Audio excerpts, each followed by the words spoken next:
মাঝবয়সী মহিলার বাড়িতে ঘরের মধ্যে রক্তাক্ত মৃতদেহ উদ্ধার। আর এই মৃতদেহ উদ্ধারের ঘটনায় খুনের অনুমান পরিবারবর্গ সহ গ্রামবাসীদের। শুক্রবার সাত সকালে এমনই ঘটনাকে ঘিরে জোর চাঞ্চল্য ছড়ালো মালদার ইংরেজবাজার থানার মিল্কি অঞ্চলের খাসপোল কীর্তন ভিটা এলাকায়। জানা গেছে মৃত মহিলার নাম দয়া চৌধুরী, বয়স 46 বছর। তার 2 মেয়ে, 1 ছেলে। মেয়েদের বিয়ে হয়ে গেছে, ছেলে কর্মসূত্রে ভিন রাজ্যে রয়েছে। স্বামী গত 1 বছর আগে ক্যান্সার রোগে আক্রান্ত হয়ে মারা গেছে, তাই মহিলা একাই বাড়িতে থাকতেন।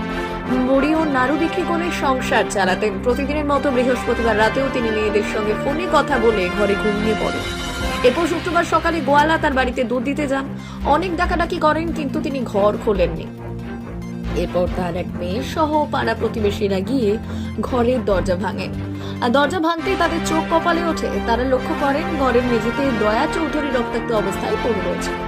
গোটা ঘর রক্তে ভেসে গেছে।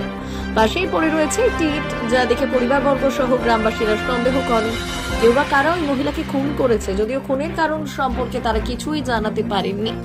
এদিকে এই খবর পেয়ে মিল্কি ফাঁড়ির পুলিশ ঘটনাস্থলে পৌঁছয়। প্রথমে পুলিশ মৃতদেহটি উদ্ধার করে এবং ময়না তদন্তে পাঠায়। পরে মৃত্যুর কারণ খতিয়ে দেখতে তদন্ত শুরু করে বলে জানা যায়। সকালবেলা ঘোষ এসেছিল, ওকে ডাকছিল বারবার গেট খুলে, মানে গেটের এখানে তো উঠছিল না। তারপরে দয়া চৌধুরী উঠছিল না। আমি বাড়ি থেকে এসে ব্রাশ করছিলাম, এসে আমার মাও ডাক দিল, কিন্তু ও উঠছে না। তারপরে আমি ওর বাড়ি জানলা দিয়ে মধ্যে দেখলাম, দেখি ও পড়ে আছে।